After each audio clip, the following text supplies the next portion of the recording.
নমস্কার বন্ধুরা, welcome back to my channel WB dream tuition. কাল তোমাদের এনএমএমএস স্কলারশিপ ওয়েস্ট বেঙ্গল গভর্নমেন্টের আন্ডারে তোমরা পরীক্ষা দিয়ে এসেছো। আশা করি তোমাদের সবাই ভালো পরীক্ষা হয়েছে। কালকে আমি তোমাদের সমস্ত অ্যান্সারই করে দিয়েছি। অসাবধানবশত তোমাদের ভৌত বিজ্ঞানের অ্যান্সারটা আমি করে দিতে পারিনি, একটা অসাবধানবশত। আজকে তোমাদের ভৌত বিজ্ঞান ফুল ডিটেলসে কোনটা কি উত্তর হতে পারে ফুল ডিটেলসে তোমাদের করানো হবে। একবার ভিডিওটা খুব মনোযোগ সহকারে দেখবে, কেউ স্কিপ করবে না, সমস্ত ডাউটিং ক্লিয়ার হয়ে যাবে। যদি তোমাদের কারোর মনে হয় যে এই উত্তরটা তোমাদের সমস্যা আছে বা এই উত্তরটা মনে হচ্ছে এইটা হবে, অবশ্যই তোমরা কমেন্ট সেকশনে জানাবে। আমি যদি ভুল মনে করি তাহলে অবশ্যই সেটা ঠিক করে দেওয়ার চেষ্টা করব। দেখো, প্রথম প্রশ্ন হচ্ছে, পৃথিবী পৃষ্ঠে অবস্থিত একটি বস্তুকে পৃথিবী তার কেন্দ্রের দিকে 60 নিউটন বল দ্বারা আকর্ষণ করে। বস্তুটিকে চাঁদে নিয়ে গেলে চাঁদ বস্তুটির তার কেন্দ্রের দিকে যে বল দ্বারা আকর্ষণ করবে সেটা কত নিউটন? অপশন এ দিয়েছে 6 নিউটন, বি দিয়েছে 10 নিউটন, সি দিয়েছে 60 নিউটন, ডি দিয়েছে 360 নিউটন। একটা কথা বলি, তোমরা ভালো করে মনে করে দেখো। তোমার পৃথিবীতে একটা বস্তুর ভর যদি ধরো 36 কেজি হয়, পৃথিবীতে একটা বস্তুর ভর যদি 36 কেজি হয়, ঠিক এই বস্তুটাকে ধরো, এটা একটা বস্তু যার ভর হচ্ছে 36 কেজি। এই বস্তুটাকে, এটা পৃথিবীতে আছে, এটাকে যদি তুমি চাঁদে নিয়ে যাও না, এই বস্তুটা পৃথিবীতে যেটা বস্তুর ভর চাঁদে নিয়ে গেলে সেটা 1/6 ভাগ হয়ে যাবে। কত হবে না? 1/6 ভাগ। তাহলে 1/6 ভাগ 36-এর 1/6 ভাগ, তাহলে চাঁদে গেলে সেইটা কত হবে? 6 6 36। চাঁদে গেলে ওই বস্তুটির ভর হবে 6 কেজি। 36 কেজির যেটা পৃথিবীতে ভর, চাঁদে গেলে সেটা হবে কত কেজি? 6 কেজি। ধরো এই যেটা আমরা চতুর্ভুজ মুখে দিয়ে ধরো পৃথিবীতে ছিল, আর এটা যদি এটা আছে ধরো এটা চাঁদে, তাহলে একটা চাঁদের যদি যায় পৃথিবী থেকে কোনো বস্তু, তাহলে 1/6 ভাগ হয়ে যায়। তাহলে এখানে বলছে কি, পৃথিবীতে কোনো একটা বস্তু 60 নিউটন বল দ্বারা আকর্ষণ করে, তাহলে চাঁদে গেলে কি হবে? 60 গুণিত 1/6, তাহলে কত? 6 10 60, তাহলে কত উত্তর? 10 নিউটন। তাহলে আমাদের উত্তর হবে 21-এর উত্তরটা অপশন বি। ঠিক আছে, তারপরে বলছে দেখো, একটি বস্তুর ভর 50 গ্রাম, বস্তু দ্বারা অপসারিত জলের ভর 40 গ্রাম হলে বস্তুটি কি হবে? বস্তুটি জলে ভাসবে, বস্তুটি জলে ডুবে যাবে, বস্তুটি জলের মধ্যে যে কোনো অবস্থায় ডুবে ভাসবে। দেখো, তোমরা ক্লাস 8-এ ভাষণের শর্ত পড়েছো। ভাষণের শর্ততে কি ছিল? যে 3টে শর্ত ছিল। যদি এই প্লাববল বস্তুটির ওজন অপেক্ষা বেশি হয় তাহলে কি হবে? বস্তুটি জলে ভাসবে, বস্তুটি জলের উপর ভাসবে। যদি প্লাববল আর বস্তুর ওজনটা যদি সমান হয় তাহলে বস্তুটি কি হবে? বস্তুটি কি পরিমাণ কি হবে না, জলে ডুবে ভেসে থাকবে, একটু জলে ডুবেও থাকবে, ভেসেও থাকবে। যদি বস্তুর প্লাববল বস্তুটির ওজন অপেক্ষা কম হয়, ওজন অপেক্ষা যদি কম হয় তাহলে সেক্ষেত্রে কি হবে? সেক্ষেত্রে বস্তুটি জলে ডুবে যাবে। যদি বস্তু ওজন, প্লাববলটাকে আমি উপর দিকে লিখছি আর ওজনটাকে আমরা নিচের দিকে লিখছি কেন? সবসময় জানবে প্লাববল হচ্ছে ঊর্ধ্বমুখী বল, প্লাববল হচ্ছে উপর দিকে যায়, আর ওজন মানে বস্তুটির ওজনটাকে মাধ্যাকর্ষণ টানের জন্য বস্তুটির ওজনটা নিচের দিকে টানে। তাহলে এখানে বলেছে দেখো, বলেছে একটি বস্তুর ভর 50 গ্রাম, মানে বস্তুর ভরটা 50 গ্রাম, ডাব্লুটা 50 গ্রাম, কিন্তু অপসারিত জলের ভর 40 গ্রাম, মানে যে অপসারিত আরেক জিনিস নিতে হচ্ছে, অপসারিত জল বা প্লাববলটা, অপসারিত জলটা তো উপর দিকে উঠবে, একটা বালতির উপরে একটা ইট ছুড়ে দিলে এক বালতি জল আছে, তাহলে কিছুটা জল তো অপসারিত হবে, মানে একটা প্লাববল কাজ করছে। সেই প্লাববলটা কি হবে? আমাদের প্লাববলটা দেখো কম, প্লাববলটা বলতে কত? 40 গ্রাম, আর বস্তুটির ভর বলেছে কিন্তু 50 গ্রাম, তাহলে আমাদের ডাব্লুটা বেশি, তাহলে এটা কি হবে? বস্তুটি ডুবে যাবে, তাহলে বস্তুটি জলে ডুবে যাবে। তারপরে বলছে দেখো, দুটি বস্তুর মধ্যবর্তী দূরত্ব আর, এদের ভর স্থির রেখে তাদের মধ্যবর্তী দূরত্ব দ্বিগুণ করা হলো। তাহলে এটা বলেছে দেখো মহাকর্ষীয় আকর্ষণ বল, তাহলে মহাকর্ষের সূত্রটা কি আমাদের জানতে হবে। এফ সমান জি m1 m2 বাই দেখো আর বলেছে মধ্যবর্তী দূরত্ব আর স্কয়ার, এটা হচ্ছে আর স্কয়ার, দেখো বলে দিয়েছে আর মধ্যবর্তী দূরত্ব এটা আমাদের আর স্কয়ার। এবার তোমরা তো জানো জি এর মান এখন আমি ফিক্স রাখলাম আকর্ষণ বল, এবার জি এর মান ফিক্স রাখলাম, m1 m2টা বলছে একই, তো m1 m2 একই রেখে দিলাম, অসুবিধা নেই। এবার বলেছে দেখো, প্রথম ক্ষেত্রে ধরো এটা f1 করলাম, প্রথম ক্ষেত্রে এটা এরকম কেস দাঁড়ালো। যদি f2 করি, দ্বিতীয় ক্ষেত্রে কি বলছে যে বস্তুটির মধ্যবর্তী দূরত্ব যদি দ্বিগুণ করি, তাহলে দ্বিগুণ করি, যদি r ছিল তাহলে এটাকে আমি যদি 2r এর স্কয়ার করি, দ্বিগুণ, যদি প্রথমটা দূরত্ব যদি আর হয় তাহলে দ্বিতীয়টা দূরত্ব নিশ্চয়ই 2r হবে, দ্বিগুণ বলেছে, তাহলে 2r স্কয়ার, তাহলে কেসটা কি দাঁড়াবে জি m1 m2 বাই 2 স্কয়ার মানে 4 আর আর স্কয়ার এফ সমান। দেখো এফ সমান তাহলে আমি কি করবো, দেখো একের 4টা পাশে গুণ করে নিলাম, জি m1 m2 by R square f2 দেখো এইটা মানেই দেখো আমাদের এই দেখো এই f1, তাই না? তাহলে আমি করতে পারি f2 সমান 1/4 ইন্টু f1, তাহলে দেখো প্রথমটার থেকে দ্বিতীয়টা কত গুণ হলো, 1/4 গুণ হলো। আশা করি তোমরা বুঝতে পারলে যে প্রথমটার থেকে দ্বিতীয়টা কত গুণ হলো, 1/4 গুণ হলো। তাহলে আমাদের উত্তর কত হবে, এই 1/4 গুণ হবে। এ দেখো তারপরে কোশ্চেন দিয়েছে, দেখো বলছি দুটি বস্তুর তাপীয় সাম্যে থাকলে তাদের ক্ষেত্রে কোনটি এক হবে।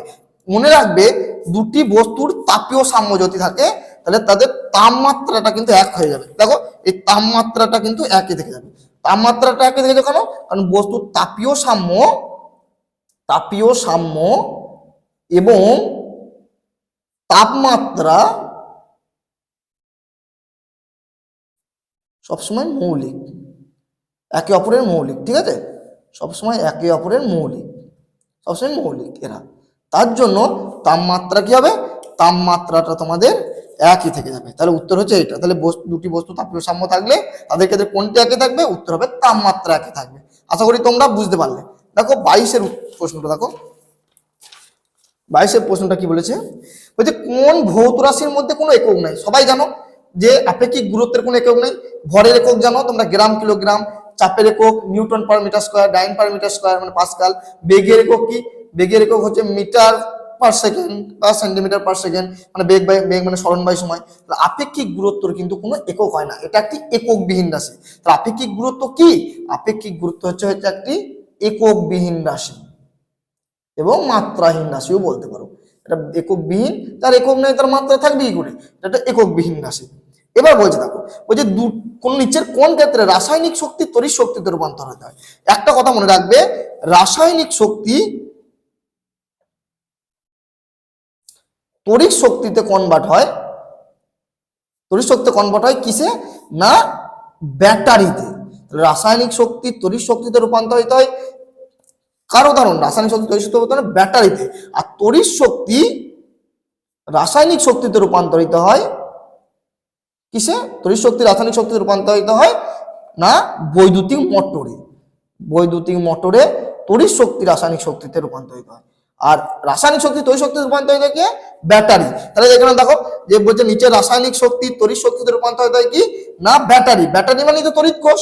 আর বৈদ্যুতিক মোটর বললে কি হতো, তড়িৎ শক্তি রাসায়নিক শক্তিতে রূপান্তর হতো। যেহেতু এখানে বলছে রাসায়নিক শক্তি তড়িৎ শক্তিতে রূপান্তরিত হবে, তাহলে এটা তড়িৎ কোষ বা ব্যাটারি হবে। তারপরে দেখো 1 গ্রাম বিশুদ্ধ জলের উষ্ণতা 1 ডিগ্রি সেলসিয়াস উষ্ণতা বৃদ্ধি করতে প্রয়োজনীয় তাপ লাগে।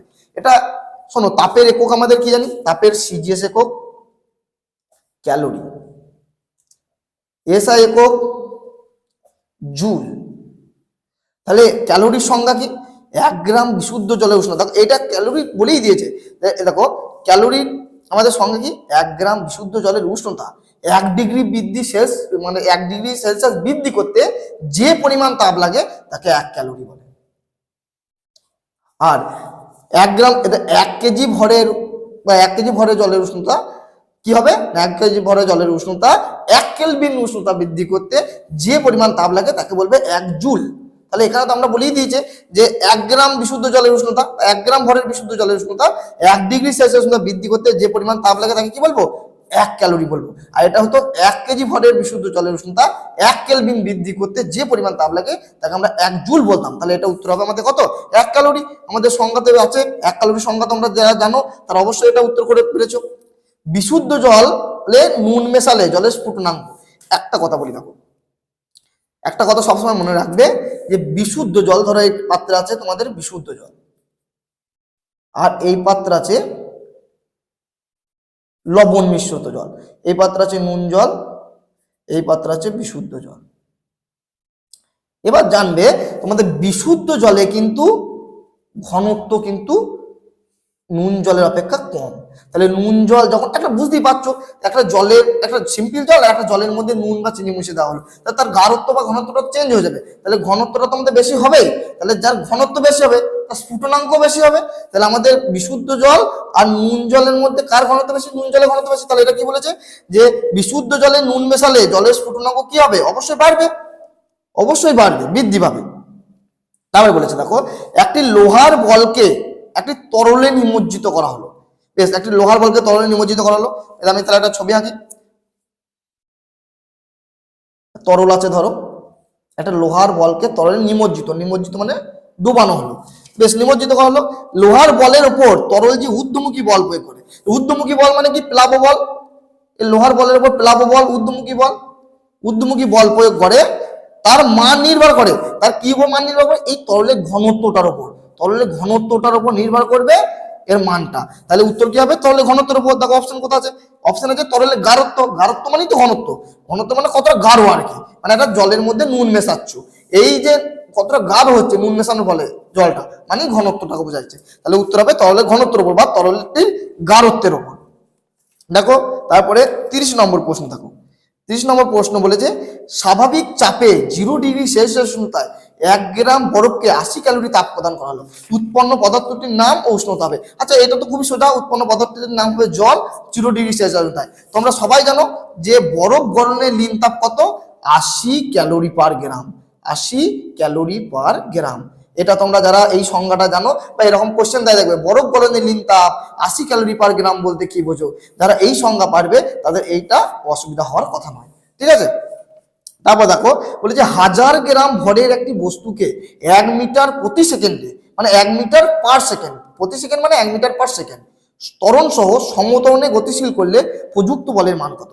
সব থেকে একটা ভালো জিনিস লক্ষ্য করবে যে এখানে বলেছে দেখো 1000 গ্রাম আর এখানে বলেছে 1 মিটার, তাহলে একক কিন্তু এক নেই, এককটাকে আমাদের একই করতে হবে, কারণ এটা তো একটা সিজিএস আছে, দুয়ের সিজিএস আছে 1000 গ্রাম, এটা কিন্তু এসআই আছে। তাহলে আমাদেরকে হয় 1 মিটারটাকে সিজিএস করতে হবে, আর নাহলে 1000 গ্রামটাকে আমাদের এসআই করতে হবে, কেজিতে আনতে হবে, তাহলে আমাদের হয়ে যাবে। তাহলে এখানে বলে দিয়েছে কি হয়ে গেল আমাদের, আমরা জানি বল সমান কি? এফ সমান এম এ, এম মানে ভর, তাহলে ভর আমরা যদি এসআই করি তাহলে 1000 গ্রাম বলে দিয়েছে, 1000 গ্রাম যে কেজি করতে গেলে কি হবে? কেজি করতে গেলে 1000 দিয়ে ভাগ করতে হয়, তাহলে 1000/1000, তাহলে কত হলো? 1 কেজি।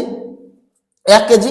এ মানে ত্বরণ, ঠিক আছে, এ মানে ত্বরণ, তাহলে এ ত্বরণ কত বলে দিচ্ছি? 1 মিটার পার সেকেন্ড, ত্বরণ একক তো metre per second, 1 metre per second square হতো এটা।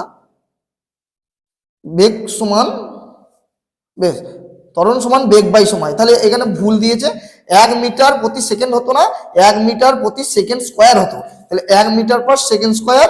তাহলে আমাদের কি হচ্ছে? তাহলে এফ সমান এম এ, তাহলে 1 কেজি গণিত 1 মিটার পার সেকেন্ড স্কোয়ার, তাহলে কত হলো? 1। আর বল এম মানে বল, বলের এস একক কি? নিউটন, তাহলে উত্তর হবে আমাদের 1 নিউটন। ঠিক আছে, এটা ভুল দিয়েছে, এটা 1 মিটার পার সেকেন্ড স্কোয়ার হওয়া উচিত ছিল, তাহলে উত্তর হবে আমাদের কত নিউটন? 1 নিউটন। কত সহজেই আমরা করে ফেললাম। এবার বলেছে দেখো নিচের কোন জোড়াটি পরস্পরের আইসোটোপ। এবার একটা বলি, আইসোটোপটা বলি। ধরো এ একটি মৌল, ধরো এ একটি মৌল, দুটো মৌল নিলাম এ, ধরো এ আছে ও আর এ 8/16, এ 8/17। একটা কথা মনে রাখবে, এইটাকে বলা হয়, নিচেতে যেটা থাকে তাকে বলা হয় প্রোটন সংখ্যা, আর ঠিক আছে, আর উপরটাকে বলা হয় ভর সংখ্যা।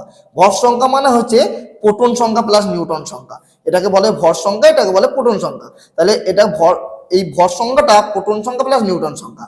যাদের প্রোটন সংখ্যা এবং প্রোটন সংখ্যা সমান কিন্তু ভর সংখ্যা আলাদা, যাদের প্রোটন সংখ্যা সমান কিন্তু ভর সংখ্যা আলাদা, তাদেরকে পরস্পরের কি বলে? আইসোটোপ। যাদের এই আইসোটোপ, এটা প্রোটন সংখ্যা বা পারমাণবিক ক্রমাঙ্ক বলতে পারো। তাহলে যাদের যেসব মৌলের পারমাণবিক ক্রমাঙ্ক সমান কিন্তু ভর সংখ্যা আলাদা, তাদেরকে আইসোটোপ বলে। আবার ধরো এ একটা আছে, ধরো এ 8, ধরো Cl17, ধরো ভুল হচ্ছে একটা অপশন, K1940, আর দেখো Ca2040, এটা একটা ভালো উদাহরণ। দেখো এদের ভর সংখ্যা দেখো 1, এগুলো তুমি ও ভাবতে পারো, এটা ও ভাবো, অক্সিজেনের আইসোটোপ এরা। দেখো K1940 আর Ca2040, তাহলে এদের ভর সংখ্যা 1, কিন্তু দেখো এদের প্রোটন সংখ্যা আলাদা, তাহলে এদেরকে আমরা বলবো আইসোবার। আইসোবার। আর যাদের নিউট্রন সংখ্যা সমান, ধরো আমি একটা সাপোজ ধরলাম এক্স, এক্স এর মধ্যে ধরো আমি ধরলাম, ধরো এটা ধরলাম 14, এটা 7, আর ধরো একটা ধরলাম ওয়াই, ধরো একটা ধরলাম যে 8, এটা 15। দেখো 14, এটা যদি প্রোটন সংখ্যা নিউটন সংখ্যা, এটা যদি প্রোটন সংখ্যা হয় তাহলে নিউটন সংখ্যা এইটা মাইনাস এইটা, ভর সংখ্যা মাইনাস প্রোটন সংখ্যা, তাহলে এই ক্ষেত্রে নিউটন সংখ্যা দেখো 7 হচ্ছে, এই ক্ষেত্রেও দেখো নিউটন সংখ্যা দ্বারা আমাদের 7 হচ্ছে। তাহলে দেখো যে সমস্ত মৌলের প্রোটন সংখ্যা আলাদা, ভর সংখ্যা আলাদা, কিন্তু নিউটন সংখ্যা সমান, তাদেরকে আমরা বলবো আইসোটোন। কি বলবো না, আইসোটোন। তাহলে আমাদের এখানে কি ছিল, যে সমস্ত মৌলের প্রোটন সংখ্যা সমান কিন্তু ভর সংখ্যা আলাদা, তাদেরকে আমরা পরস্পর বলবো আইসোটোপ বা সমস্থানিক। আর বাংলা কথা হচ্ছে সমস্থানিক, সমস্থানিক। আর আইসোটোপটা এটা ইংলিশ কথা। তাহলে আমাদের কি উত্তর হবে, দেখো কোনটা আইসোটোপ হবে, দেখো যাদের প্রোটন সংখ্যা সমান, এই দেখো H11 H12, মানে দেখো এদের প্রোটন সংখ্যাগুলো এক কিন্তু ভর সংখ্যা আলাদা, তাহলে এরা পরস্পরের আইসোটোপ। মিথেনের অণুতে উপস্থিত সমযোজী বন্ধনের সংখ্যা, তাহলে দেখো মিথেনের সংকেত আমরা কি জানি, মিথেনের সংকেত আমরা জানি দেখো CH4, তাহলে ঠিক CH4। এবার তাহলে এখানে সমযোজী বন্ধন কিরকম ভাবে হবে, দেখো H, কার্বনের যোজ্যতা ধরো 4, হাইড্রোজেন যোজ্যতা দেখো 1, তাহলে এরা পরস্পরের মধ্যে ইলেকট্রন জোড় গঠন বা সমযোজী বন্ধনের মাধ্যমে লুইস ডট গঠন সম্পন্ন করবে। তাহলে এরকম কেস হবে, কেসটা দেখো এরকম হবে, এরকম ভাবে মিথেনের লুইস ডট, জায়গা নাই বলে একটু গেজামেজি লাগছে, তোমরা একটু বুঝে নেওয়ার চেষ্টা করবে। তাহলে কেসটা কি হলো দেখো CH, তাহলে দেখো সমযোজী বন্ধন, এরা ইলেকট্রন জোড় গঠনের মাধ্যমে ইয়ে করছে, আর যারা ইলেকট্রন আদান প্রদানের মাধ্যমে করে তাদেরকে আমরা কি বলি, তাদেরকে বলি আয়নীয় বন্ধন বা তড়িৎযোজী বন্ধন। এটা সমযোজী বন্ধন। সমযোজী বন্ধন দেখো সমযোজী কটা বন্ধন, এক বন্ধন, সমযোজী 1টা 2টো 3টে 4টে। তাহলে মিথেনের অণুতে 4টি সমযোজী এক বন্ধন থাকে। কটে থাকে, 4টি সমযোজী এক বন্ধন থাকে। তাহলে 33-এর উত্তর কি হবে, মিথেন অণুতে উপস্থিত সমযোজী বন্ধন সংখ্যা 4টি। দেখো 34-এর উত্তর দেখো পিবিসি মনোমারের নাম কি? আচ্ছা পিবিসি পুরো নাম জানো তোমরা? পিবিসি মানেই কিন্তু পলি ভিনাইল ক্লোরাইড। পিবিসি মানেই কিন্তু পলিভিনাইল ক্লোরাইড। যারা পিবিসির পুরো নাম জানবে তাদেরকে আর বলতে হবে না এর উত্তরটা কি। তাহলে পিবিসির মনোমারের নাম কি, ভিনাইল ক্লোরাইড। দেখো পলিভিনাইল ক্লোরাইড, এর মধ্যে তো ভিনাইল ক্লোরাইড আমাদের আছে, তাহলে উত্তর হবে ভিনাইল ক্লোরাইড। দেখো অ্যামোনিয়াম কার্বনেটের একটি অণুতে উপস্থিত পরমাণু সংখ্যা কত? আচ্ছা অ্যামোনিয়াম কার্বনেটের আগে আমরা সংকেত লিখি। অ্যামোনিয়াম মানে NH4, আর কার্বনেট মানে CO3। আচ্ছা অ্যামোনিয়ার যোজ্যতা হচ্ছে 1 আর কার্বনেটের যোজ্যতা হচ্ছে 2, তাহলে সংকেত আবিষ্কার কি হবে, কোনাকুনি হয়। তাহলে উত্তর কি হলো, NH4 CO3। এটা হচ্ছে অ্যামোনিয়াম কার্বনেটের সংকেত। তাহলে এবার অ্যামোনিয়াম কার্বনেটের সংকেত যদি এটা হয় তাহলে পরমাণু কটা আছে, দেখো N দেখো 2টো আছে, তাহলে 2, দেখো এই 4টে, আবার দেখো এই বাইরে +2 আছে, মানে 4 2 8। কার্বন কটা আছে, 1টা, আর অক্সিজেন কটা আছে, 3টে। তাহলে যোগ করে দাও, 8 2 10, 11 3 14। তাহলে অ্যামোনিয়াম কার্বনেটের এই অণুতে পরমাণু সংখ্যা কটি, উত্তর হচ্ছে 14টি। তাহলে উত্তর 14 অপশন কোথা আছে, এই দেখো 14টি হয়ে গেল। এবার বলেছে দেখো যদি একটি ধাতব ক্লোরাইডের সংকেত MCl3 হয় তাহলে ধাতুটির সালফেটের সংকেত কি হবে? আচ্ছা সালফেট মানে তোমরা জানো তো, সালফেট মানে হচ্ছে SO4, যার যোজ্যতা কিন্তু 2। ধরো এম ক্লোরাইড মানে তার যোজ্যতা 1, তাহলে কোনাকুনি গুণ হবে, ক্লোরাইডের যোজ্যতা সবসময় 1, ক্লোরাইড যোজ্যতা যদি 1 হয় কোনাকুনি গুণ হয়ে কি হবে, দেখো M2SO4। তাহলে এখানে কি আছে, তাহলে এখানে ক্লোরাইডের যোজ্যতা দেখো 1 বলছে, এখানে সরি এখানে 3 বলছে, ক্লোরাইডের যোজ্যতা 1ও হয় তাহলে এটা ক্লোরাইড অণু। সেক্ষেত্রে ধরো যদি 3 ভাবি, তাহলে যদি এর যোজ্যতা যদি 3 হয় তাহলে সংকেত আবিষ্কার কিভাবে করব, কোনাকুনি গুণ করব, কোনাকুনি গুণ। তাহলে কি হবে, M2SO4 যদি আমি এই এর যোজ্যতা যদি 3 করি আর SO4 এর যোজ্যতা তো 2 তোমরা সবাই জানো, তাহলে কোনাকুনি গুণ করতে হয়, দিয়ে সংকেত আবিষ্কার করতে হয়। তাহলে M2 আর SO4 কেন লিখছি, যদি SO4 লিখি তাহলে শুধু OS সাথে 3 বোঝায়, তার জন্য পুরোটার SO4 এর পুরোটার হোল 3। তাহলে সালফেট, তাহলে উত্তর কোনটা হবে, M2SO4 হোল 3।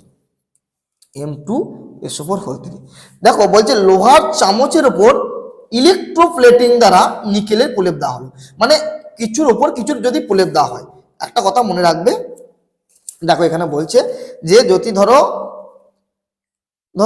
এই পেনটার ওপর এই পেনটার প্রলেপ দেওয়া হলো, যেইটার ওপর যেটা প্রলেপ দেওয়া হচ্ছে, মানে যেটা প্রলেপ দেওয়া হচ্ছে সেটা হচ্ছে অ্যানোড, আর যার ওপর প্রলেপ দেওয়া হচ্ছে সেটা হচ্ছে ক্যাথোড। তাহলে যার ওপর প্রলেপ দেওয়া হচ্ছে সেটা ক্যাথোড, আর যেটা প্রলেপ দেওয়া হচ্ছে সেটা হচ্ছে অ্যানোড। তাহলে এখানে কি বলেছে, লোহার চামচের উপরে নিকেলের প্রলেপ দিচ্ছি, তাহলে অ্যানোড হিসাবে কি ব্যবহার করবে, নিকেলের দণ্ড। আর যদি বলে ক্যাথোড হিসাবে কি ব্যবহার করা হতো, তখন আমরা বলতাম লোহার চামচ। বুঝতে পারলাম। বলছে নিচের কোন পলিমারটি জৈব পচনশীল, পচনশীল মানে হচ্ছে বায়োডিগ্রেডেবল বা জৈব ভঙ্গুর। তাহলে জৈব ভঙ্গুর হচ্ছে সেলুলোজ বা শ্বেতসারও বলতে পারো তোমরা। তাহলে শ্বেতসার অপশন দিলে শ্বেতসার, আর এখানে যেহেতু সেলুলোজ অপশন দিচ্ছে তাহলে সেলুলোজ। তাহলে আমাদের ভৌত বিজ্ঞানের উত্তর দেখো আমরা খুব সহজে ডিটেলসে বুঝে গেলাম। এবার যদি এই ভৌত বিজ্ঞানের উত্তরে তোমাদের কারোর কোনো সমস্যা থেকে থাকে, অবশ্যই তোমরা কমেন্ট সেকশনে জানাবে যে তোমাদের কোনটাই সমস্যা হচ্ছে বা কোনটা বুঝতে তোমাদের অসুবিধা হচ্ছে, বা মনে হচ্ছে যে আমার বোঝানোতে কোনটাই ঘাটতি আছে বা কোনটা ভুল আছে। ধন্যবাদ।